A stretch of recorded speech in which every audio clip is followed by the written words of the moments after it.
Hey there, hopefuls! It's Melissa. Thank you for tuning in to the Hopeful Simplicity podcast. Throughout these episodes, we're going to talk about common organizing questions and situations. I cannot wait to help you simplify, sort, and sustain your organized and less stressed life. So let's jump right in.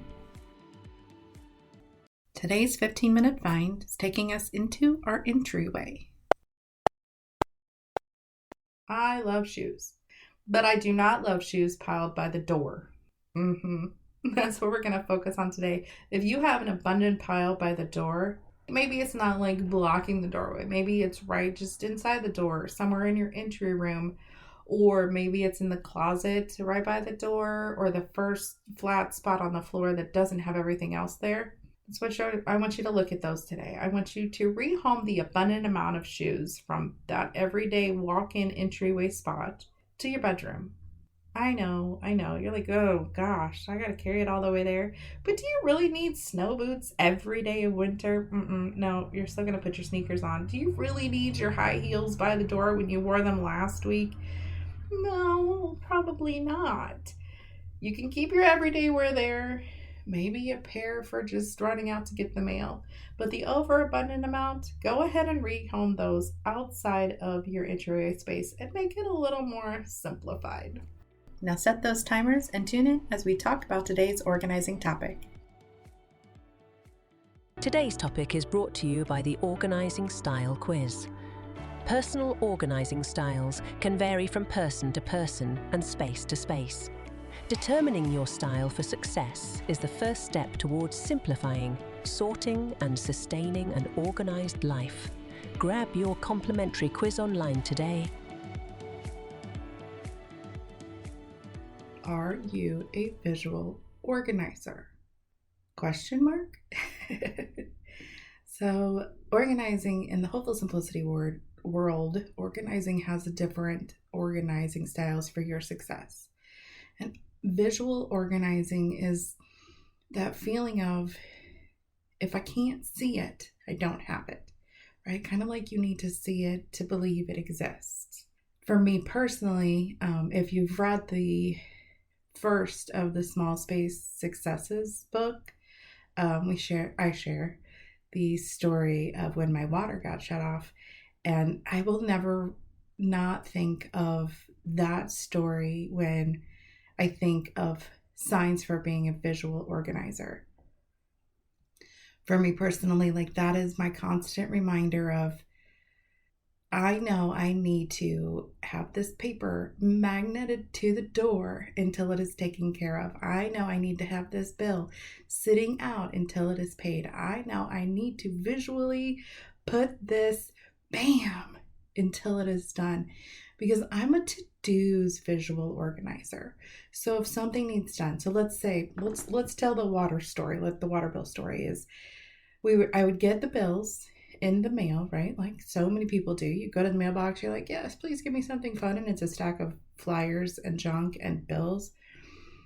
But then I would put them in a basket, or I would put them in a container of some sort, and that would be it, right? Like, I thought I had everything on my spreadsheet, which I still use a spreadsheet to organize my paid bills. And I thought I had everything on there, but I didn't.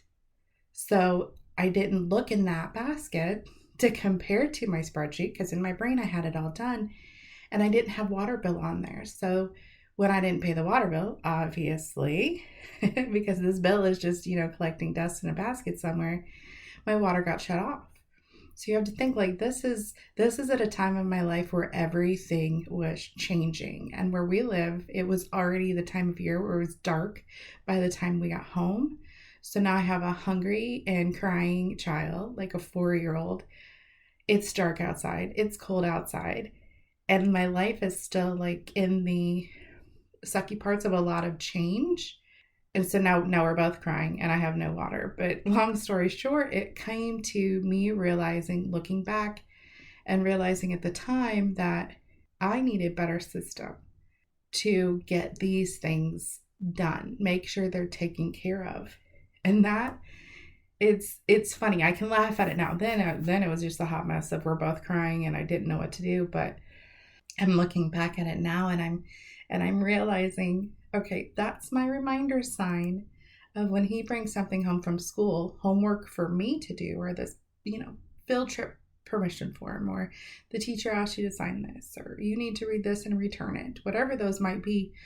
I have to put those out. If I don't do them immediately, I have to put them out. Most of the time I do them immediately, but other than that, like, I will put them on my computer screen. So I do them first thing the next morning, or I will magnet them to our garage door. So I know I have to do that before I'm allowed to leave the house. And then once it's done, it's immediately in his folder, because it's out of my hands once, like, I did my job. So the rest is on you, kid. But it's those things that I'm looking back and I realize, in some small spaces to do papers, mostly, I am a very visual organizer. Another, I don't know if it's an option or like an example, could be maybe you have a repeat thing in the pantry. So let's talk that out. Like, we have a lot of our pantry is set up for his visual abilities and kind of micro blended styles. So a lot of the containers we have in the pantry are clear containers. So even if we empty like the chips and the crackers into a bin, you can clearly see what's in there. And that's mostly because he is a visual organizer. So to get past that thought of, I don't have this, we don't have the oatmeal I like, we don't have, my favorite snack for after school, we don't have these things because they're, hidden in a box with a lid or a closed box, in his brain, they don't have them, right? Like, we don't have them because I can't see them. So maybe in your pantry, you have a box of crackers, but in your brain, like, you don't have them because you can't see the physical crackers. So when you're back at the store again, you're going to come home with another box. And then you go to put it away in the same space, because we have tendencies to put things in the same spot. And you're like, crickets, I do have that. I just didn't physically see it to the level I needed to see it to know I had it. So building on that a little bit, the visual organizer, maybe you don't have repeats, but maybe you get anxious when you can't see things. Like, I know now I get super anxious if I can't see what I'm supposed to do, or if I don't, like, if I'm working in business or whatever it might be, and I'm in super productive mode, I get anxious if I can't see everything I need. If it's not like visually out and easy to, that is my favorite pen, right? That is the stack of sticky notes I like to use. That is my microphone for when I'm recording. If those things are not out, when I get started in the product, like the productive mode of creating or whatever I might be, even cooking, like, I have to have the pan out. I have to have the ingredients out, like all the ingredients for the most part. And I have to have the measure cups out, my stir, like my spoon, my stir. Oof, maybe I need more coffee. But I need to have my spoon out and I need to have everything out. So I'm less anxious because I can physically see everything I need to make this product happen, to be productively active. I know I have everything there, right? And I know that now because it did make me anxious, like while I'm cooking. So let's use cooking as an example because, well, I like snacks, right? So if your meal, let's say you're making dinner, your meal requires 5 ingredients. So you have the pan, you have the turner, you have 2 of the 5 ingredients out. So I get the meat browning. Let's go with meat browning. And that's it. The rest is not out yet. So then that's already going.